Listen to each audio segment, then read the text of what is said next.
Hello, beautiful people! Welcome back at Everything Nice at Mitch Succulent Love, and I'm inviting you to like and subscribe to my channel, and please hit the notification bell for more updates on my videos. And I'm placing permanently my everyday vlog at 7 p.m. for more informative and experienced care and tips for succulent, Gymnocalycium, and Astrophytum asterias. And for today's vlog ay mag-care tips tayo kay variegated cotton panda. Nakita nyo naman ang kanyang flower. I love it. Color violet. Diba? So, first time ko lang napamulaklak itong cotton panda ko. So, naging lush na din siya dito sa akin. Again, wala po akong rooftop. Wala po akong greenhouse. ROS lang po siya dito. So, wala akong pang-protection. Bahala sila kung masusunog sila, kung mabubuhay sila in my care at sa aking location. So, sorry, wala po akong rooftop. Wala rin po akong pang-greenhouse eh. Sorry talaga, guys. So, ito pa, nabili ko lang to na parang 80 pesos. Tapos parang hindi ko siya trip, ganon. Pero gusto ko talaga ng cotton panda kasi meron akong snow panda before. So, yun nga, nakitan lang ako kasi meron siyang shade ng violet. So, tatlo yung kulay niya. Isang green na may white. Yung variegation niya is tatlo. Tapos yung violet and then the yellow one. Tapos, nilagay ko lang siya sa, sa brightly shaded area. Tapos, nasama siya sa picture. And then, in-upload ko sa isang group ng mga succulent. Sabi nila, ang ganda. Paano yung buhayin yan? Paano mo naalagaan yan, parang ganun. Marami din pala nahihirapan dito kay cotton panda to think na hindi ko naman to pinapansin or what, basta nandyan lang siya sa shaded kasi bago lang siya nun.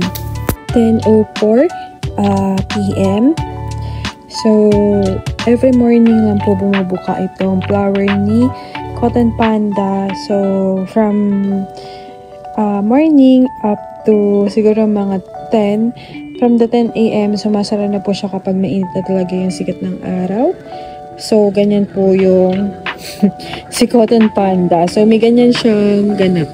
Like the flower of Melocactus, ganun din sila. Sa gabi naman sila nag-o-open, then sa umaga is sumasara sila. So, may mga ganun siguro yung mga succulent family, diba? Ayan. So, my goal is to be lush this spot, and I think nagtagumpay ako with the help of the cotton panda. Ang taas na niya, oh. Ayan. So, it's already 10:06 in the evening, and yung flower po ni cotton panda ay sumasara siya kapag matindi yung sikat ng araw at saka paggabi. So, ayan. So, this is the variegated cotton panda. So, sa isang seller, siya lang yung nabuhay sa binilan ko. At saka si Lotus. The rest po ng binili ko sa kanya, namatay po. Ayan. So, meron pong dalawang klase ng variegated. Actually, tatlo. Ito yung slightly variegated. Ito yung kind of variegated. Ito yung violet na variegation. Ayan. So, my goal for this spot is to become lush. So, rain or shine setup po ito. So, hindi naman po madalas umulan dito sa amin this December. But I put the organic water. So, gumawa lang po ako ng organic water. And, nagiging lush naman po siya. Ayan. So, ito po yung mga baby na mga succulent. Ayan. And then, meron po ako dito cinnamon na propagation. Ayan siya. So, this spot is mababait po sa lowland. Meron po akong Tita Buns, Darly Sunshine, and the Cotton Panda. Tapos, yung bago po dito is sila, Makinoy, at saka si Baby na, asan na sila? Si Baby na, nakikita niyo po ba? Ayan, Baby na jelly beans. Ayan. Tapos, meron po ako dito na Adolphi or Firestorm. So, ayun po yun. Pinropagate ko na pinutol ko. Ayan, Firestorm. So, mabait po sila sa lowland. Ayan. So, this is the Tito Vans and the Tarly Sunshine. Rain or shine setup. The sun is 7 AM hanggang hapon na po sila dito. So, kapag nagsaset up po ako ng rain or shine, maghapon po yan. Good morning! So, today is 7 December 9. Kahapon, December 8 kagabi. So, naka-open na po yung kanyang flower. Ayan, tandaan nyo yung time ha, 7:27. So, parang naging dalawa na siya. Ayan. So, kapag morning, early morning, naka-open siya. Pero kapag, yun nga, mamaya mainit. So, naka-time ako, diba?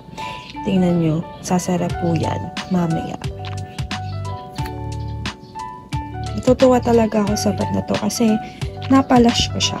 So, maglalagay na lang ako ng lupa dito. Ayan. Ano na lang ilalagay ko. Dito din ako naglagay ng ng eggshells. Ano bang ilalagay ko dito? Bunny poop. Sige, bunny poop lang. Ayan. So, lalagyan ko yan ng bunny poop dyan. So, itong pot kasi na to, mix na to ng mga kung ano-anong fertilizer. May vermicast, Carapaos manure. So, old pot na kasi yan. So, ayan. Ayan. So, maglalagay na ako ng bunny poop. Ito. With DE powder.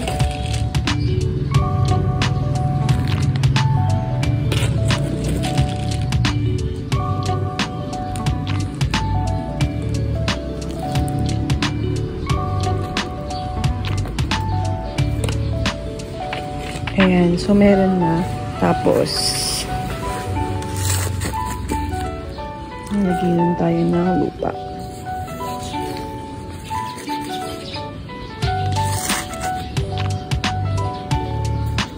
Lumulubog kasi.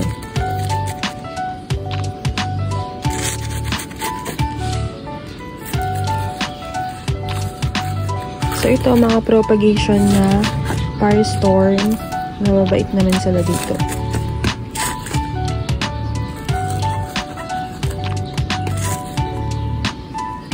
Alam nyo na nagdilig ako dito ng organic. Organic yung pinandilig ko is sinubuan na siya ng bulaklak. Tapos pinolinate ko na din siya. Ewan ko kung nagtagumpay ako.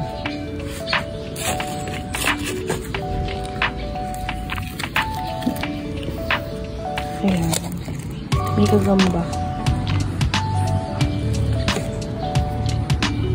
Tapos, itong pot na to is aayusin ko sana. Kaya lang, basa kasi yung nito, lupa. So, naninilaw kasi yung mga bago kong bili. Baka mag-rot. So, sa susunod na lang. May darating pa naman. Ayan.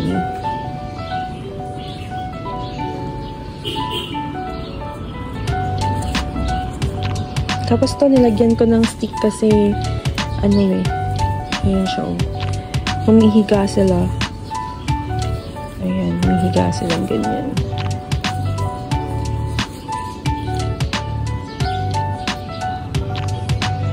Ito hindi ko tinatanggal pangalan nito? Nakalimutan ko na.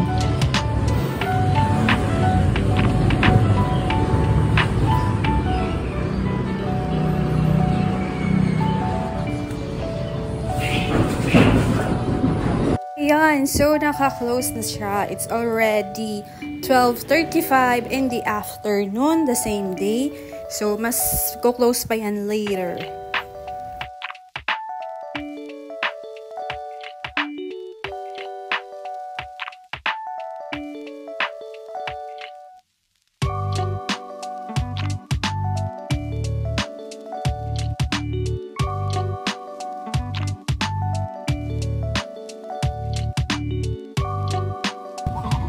Ayan. So, for the care and tips for the cotton panda, so, nilagay ko po sila dito sa pot na to. Mas lalo silang naging lush. So, ganyan yung gusto ng mga succulent. A room to grow. So, itong pot na to kasi namatayan na ng mga succies, and then, nung nilagay ko sila dito is mas naging lush sila. Tingnan nyo naman. Mas naging lush po sila. And then, nung bago pa lang siya, yun nga, itong nabugigan ko siya 1.5 month. So, kapag bago yung succulent sa akin, 1 month or minsan pinapaabot ko ng 2 months basta okay pa yung succulent para mabuhay sila dito sa lowland.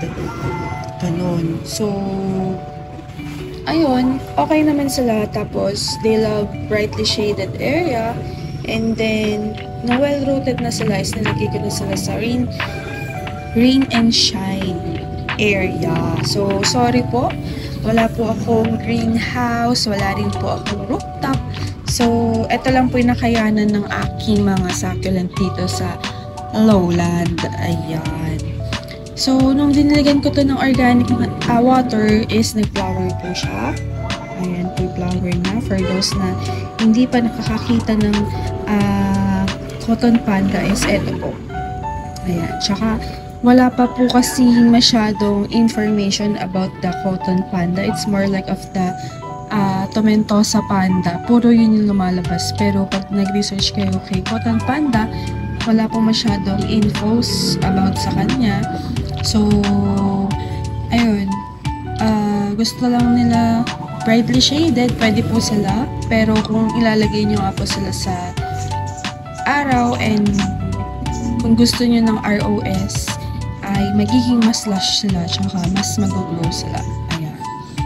So, growing season nila is bigyan nyo ng fertilizer, plant food, ganyan. And then, again, my soil mix is 70% organic and 30% inorganic. Yung effective po dito sa akin sa lowland. For the watering, ayun, since naka-ROS na siya is, pag naulan na siya, talagang matubig siya. Pero yung pagwa-water ko is, once a week naman po ako mag-water sa kanya. Hindi ko siya the way lang na makikita kung dry siya is through the bottom leaves kapag may mga dry leaves na po sa kanya. Ito. Ayan, yung mga ganyan. So, ayun, once a week, konti-konti lang yung dili ko sa kanila since may kasama kasi siyang ibang succulent dito. Ayan. Ayan. Diba? May panda din tayo dito. So, nung una kong pinaaraw po ito is nalusaw po yung, hindi naman nalusaw, nasunog po yung ibang, yung mga variegated na ganito is nasusunog sila. Ayan. I think ito yung normal na cotton panda, pero iisang stem lang po sila. So, mix na po siya. Ayan. So, for the propagation, ikakat nyo lang po siya and then, tutubuan na po siya ng mga offsets like this one. Eto, kinat ko po ito. So, yung hindi ko na maalala kung saan ko na ilagay yung ganito. Hindi ko alam kung napamigay ko pa siya or what. Ayan. So, ganyan po yung tomentosa. Ay, tomentosa. Cotton panda. And for the flowers, ayan nga po siya. Kapag sobrang init, sumasara na siya. Usa. Tapos, dilitaw na siya by the morning. May ganun siyang ganap. Ayan. So, yan lang po ang aking care tips for the for my cotton panda. May i-recommend mo ba yan sa Lowlands sis? Syempre naman, i-recommend ko sa inyo yan. Mabait po ang mga cotton panda. And mas maganda kung bumili kayo ng Lush na cotton panda is doon yun na sila ilagay sa pot na meron silang room to grow. Pero syempre, the basic of the succulent sa pagtatanim para maging lush is syempre doon muna sa small pot, and then kapag naging lush na siya, ilipat mo na siya ng other pot. Tapos kung well rooted na siya, kapit na kapit, pagka matagal na siya sa'yo, 3 months, sige, isabak mo na. Yung iba po kasi 1 month tsaka po isasabak agad sa ROS. Medyo critical kasi yon kapag 1 month isabak mo na sa ROS, kasi minsan yung mga succulent 1 month hindi pa sila ganun well rooted. So ako ang experience ko, i-advise ko sa inyo is 3 months. Pero syempre kayo, kung ano yung advice ng idol nyo, dun yun yung sundin nyo, diba? So ayan, again, sorry, wala akong greenhouse at wala akong rooftop. ROS lang sila at ito lang yung kinaya ng aking mga succulent here in Nueva Ecija. Ayan. Ganda. Ayan, sobrang ganda po nito. Bumili na kayo dyan. Kumuha na kayo sa mga seller na kakalala nyo. And hindi kayo bibiguin.